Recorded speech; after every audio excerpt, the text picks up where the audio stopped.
Howdy there, folks. How are y'all doing? My name is Rees, and welcome to another video. Today, we are going to be discussing the computer that I have affectionately dubbed the Redneck server.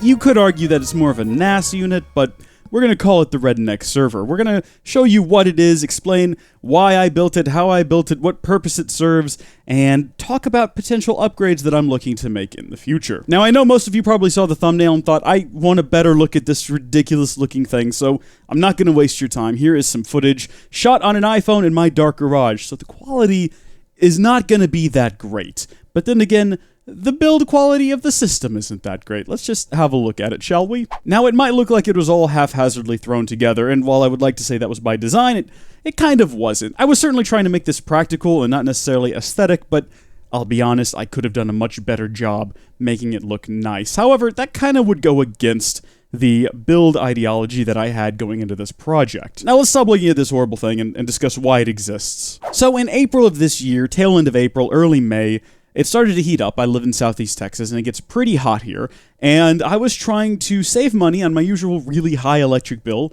I get a pretty high electric bill during the summer from the air conditioning mostly, and I was trying to save money by raising the internal temperature of my house, trying to keep it around 78, 80 degrees, which was fine, perfectly comfortable in every room of the house, except for the room that I edit in. And the reason is there are 3 computers in that room.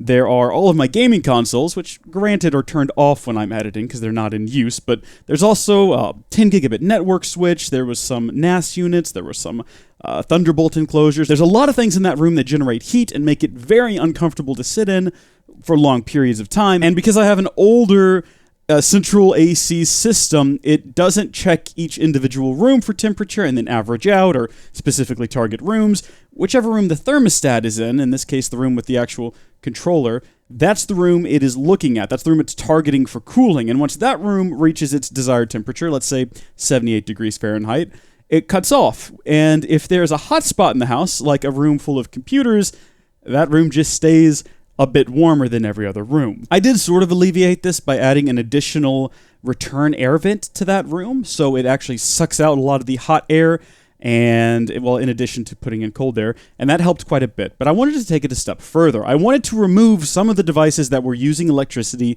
and generating heat, and just simplify my setup overall. I had 4 devices that I targeted for removal. 2 external hard drive cages that were connected to my iMac, which I use for editing because I love Final Cut, and you can't get it on PC, sadly. The other 2 units were NAS units that I had connected, one of which was working as a backup server for my iMac and my PCs. The other was just sort of a general all-purpose Plex server and personal file server. I started by getting rid of the 2 Thunderbolt enclosures. I took the drives out and sold them bare bones online. I got those out, and I put those hard drives inside of my recording PC. I have a PC specifically dedicated to recording all of my gaming videos and to live streaming. I just put a lot of those drives in there. And now instead of transferring video files that I've recorded from that PC to my iMac for editing, which is what I was doing before, now they just stay on the PC where they've been recorded, and I edit them on my iMac over my 10 gigabit network, which works flawlessly, and I do question why I just didn't do that to begin with. Transferring the files is just an added bit of complexity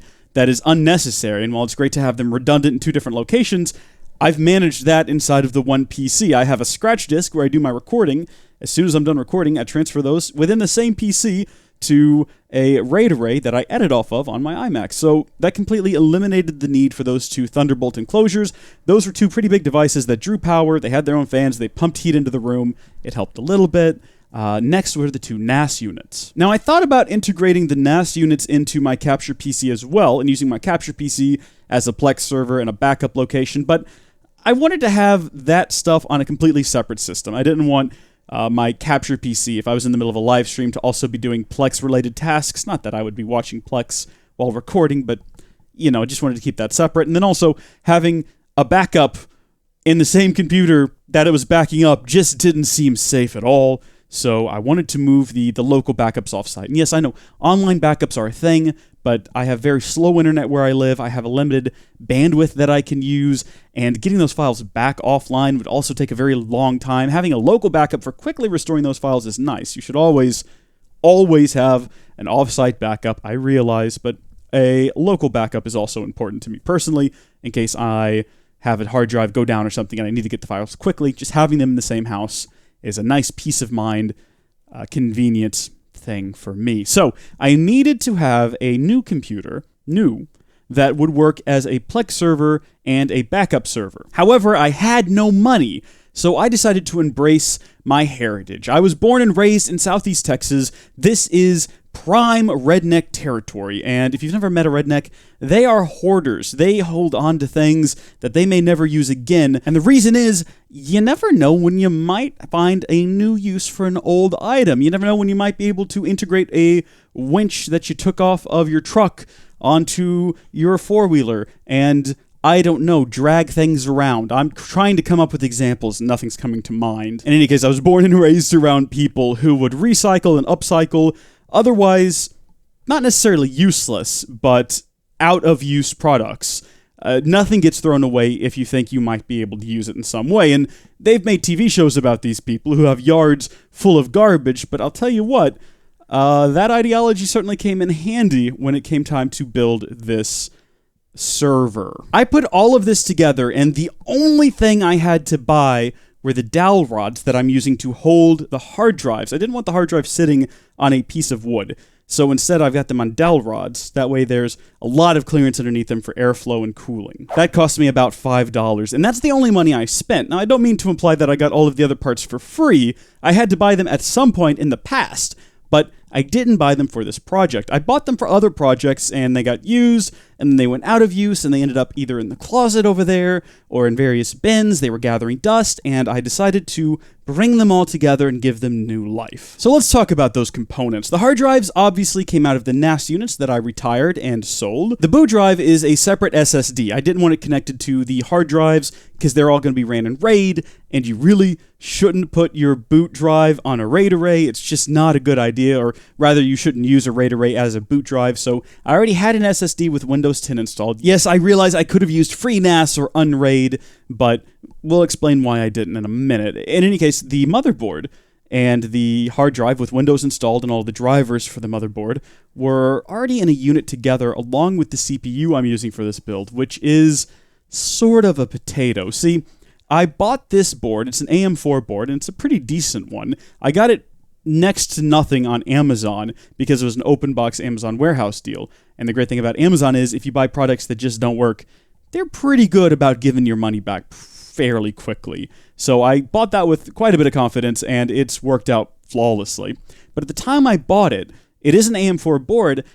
The project I bought it for needed graphics, and the Ryzen APUs hadn't been released yet. So I needed an AM4 APU for dirt cheap, so I bought the cheapest one I could find. It's an AMD Athlon series CPU that AMD integrated into the AM4 socket. It is compatible with AM4 boards. This particular model here has Radeon R5 graphics and I believe 2 whole cores of processing power. Wow. Yeah, it's not great, but does it work for its intended purpose? Yes. I dug up an 8GB RAM stick, a single 8GB RAM stick. We don't even have dual channel memory on here, but it's what I had lying around, so I socketed it in. Worked perfectly. Power supply, I didn't even know that I had, and it's a bit overkill. I found it in my closet. After sticking it onto this piece of MDF, medium density fiber board, which is what the computer is built out of, because that's what I had in my garage, I stuck it on there with some double-sided tape. It's not coming off. I ended up finding a 450 watt power supply again in my closet that probably would have worked better for this project, but I didn't want to rip the 750 watt one off of there, so it's on there now. And yes, I could have gone out and bought a very cheap case for this build, but I think the open air design benefits it, and we'll talk about that when we discuss why it's in my garage. Before we continue though, let me discuss Windows 10.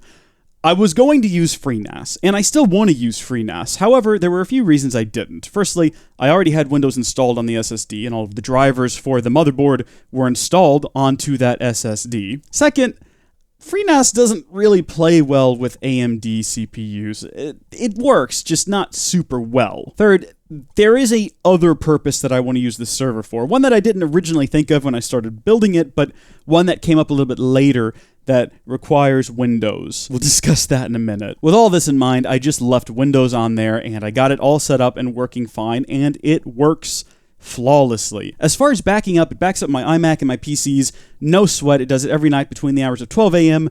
and 6 a.m., and I've never once had an issue with it. I've never woken up to find some sort of error message telling me it couldn't find the server or something went wrong.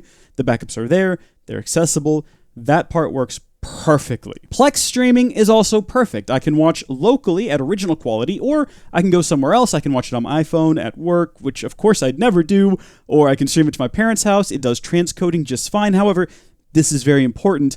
All of my video files are 1080p. They are all either MP4, MOV, or MKV. I don't have any 4K HDR footage, and while this server works flawlessly for what I have, if you had 4K HDR and you needed to transcode that, I'm pretty sure this thing would just melt. I don't think it has that kind of horsepower. Obviously, that said, for the intended purposes, it's working flawlessly, better than I could have ever imagined. Now for the question you've all been waiting for, why is it in the garage? Isn't that going to cause some like serious problems with overheating? To which I would say no. In Southeast Texas, the hottest it ever gets is about a little over 100 degrees Fahrenheit. That's about 40 degrees Celsius. So it gets 40 degrees Celsius outside. My garage no doubt gets hotter than that, but while doing normal operations such as streaming Plex videos and doing my backups, the computer itself has never ever once gone over 55 degrees C. I contribute that to a few different factors. First off, the CPU is a dinky little low-power dual-core CPU being cooled by the massive, I believe, Wraith Spire is what it's called, CPU cooler. It's the one that comes with the 2700X. I have a 2700X in my gaming computer. I took that out of the box when I was getting the CPU out and said, I know exactly what I'm going to do with this, because at that time I'd already started to imagine this server, and I thought this'll be overkill, but perfect. I've also got two 3,000 RPM Noctua fans on the bottom of the thing, just pushing air up across the board, cooling all the various components. That air, there's so much force behind those fans. That air reaches the VRMs and helps to cool those, and they're way up at the top of the board. It's crazy. Plus, it's got a very open air design, so there's nothing limiting air from reaching the components it needs to get to, and then physics are a thing. Air that gets hot raises up, cooler air comes in to fill its place, so I think the open air design and the sort of overkill fan setup helps keep everything. Again, it's never gone over 55 degrees C during normal operations, and I'm not gaming on it, so it's never going to be doing anything too difficult anyway. Except, yeah, while working on it, I came up with another use case, one that it kind of can do, but not well. I put it in my garage because I didn't want it heating up my house. There's already enough things in here pumping heat into my home, and I thought, well, instead of making the air conditioner work overtime for all of these components, I can put this one out in the garage. It'll stay cool, because I work for a living on computers that are in much worse conditions than the Redneck server, trust me, and they run fine. It's all about getting adequate air movement over these things. So I was like, it'll be fine in the garage. It'll pump heat into the garage, not into my house. I'll save money on my electric bill. The office I edit in will stay cooler. But also, by putting it in the garage, it is exactly opposite the wall where my living room television is, meaning I can plug it through the wall, and I even went through the effort of getting a proper wall plate there and running the cables through the wall. It can go through the wall and plug into my television, and I'll have a PC on my TV, and I could possibly do in-home streaming. I'm talking specifically about game streaming from either my gaming PC or my PlayStation 4 Pro, neither of which are in my living room. They're both in my editing room, patched through the wall to this room, where I can play them and stream them, record them, etc. So how does that work? Well, not well at all. There are some serious latency issues that are not related to my network, and I know they're not related to my network because I did some tests. I wanted to see, is this the network causing the latency? If so, it should be a similar amount of lag on every system. Everything is plugged into my 10 gigabit router, so I tested game streaming from my gaming PC to my streaming PC, and it was flawless. I tested it from the gaming PC to my Mac. I did it the same thing with the PS4 to my Mac and to my streaming PC and to my gaming PC.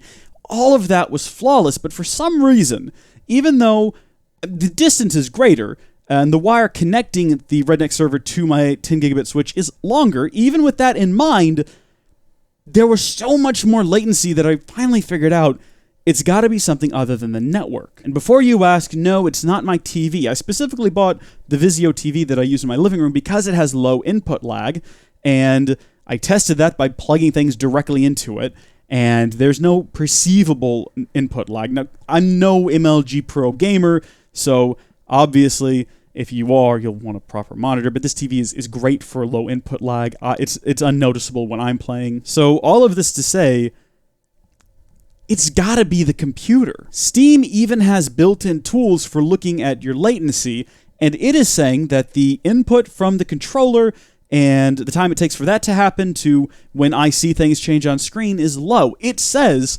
that I should be having a good experience, but I'm not. I ended up fighting this for a while before opening up Hardware Monitor and discovering that while doing in-home streaming at 720p 30, both the CPU and the GPU on this little Athlon series chip, they were both pegged at 100%. I didn't think that was the problem originally because I didn't see any dropped frames. Everything looked okay, everything seemed okay, the frame rate looked fine. I just didn't realize that this thing was getting maxed out. And if you're wondering, it was at 60 degrees, at 100% utilization in my garage in the hottest months of the year. Keep in mind, I built this thing and got it in operation in May, June, July, August. Those are the hottest months of the year. Under 100% utilization, it was only hitting about 60 degrees Celsius. So cooling isn't a problem. You can stop worrying about that, because I know some of you are still worrying about that. It's perfectly fine. Now, this is weird for me because it can play back 1080p videos on YouTube just fine. Why can't it play back a 720p stream from my internal network? Why is that taxing it so much? And I don't really know, and it's the same problem with both Steam and the PlayStation. So I've had to make a decision. Do I give up on in-home streaming, which it was never what this thing was built to do. This thing was built to be a Plex server, which it does flawlessly, and to be a backup server, which it does flawlessly. It is, in those terms, a perfect build. It has completely fulfilled its goals, and I only had to pay $5 for the dowel rods to get the thing up and running. Do I accept that it is successful in those tasks and leave it at that, or do I upgrade it and make it do this other additional thing that it was arguably never intended to do, but I would like for it to do? That's been the question for me. And I think that I have decided that, yeah, I kind of want to upgrade it. I'm thinking about sticking in another stick of RAM so we get actual dual channel support, and I'm thinking about putting in one of those not new, but newer Ryzen APUs with the Vega compute units. I don't know. If you want to see that, let me know. If you want to see future updates on the Redneck server, let me know. If you're one of the people who thinks it's going to just burn into a crisp, comment down below and subscribe. And if that happens, I'll show you. It'll be a sad day for me, but at least you'll be vindicated. Until next time, thank you folks for watching. God bless you, and I will see you later. Bye.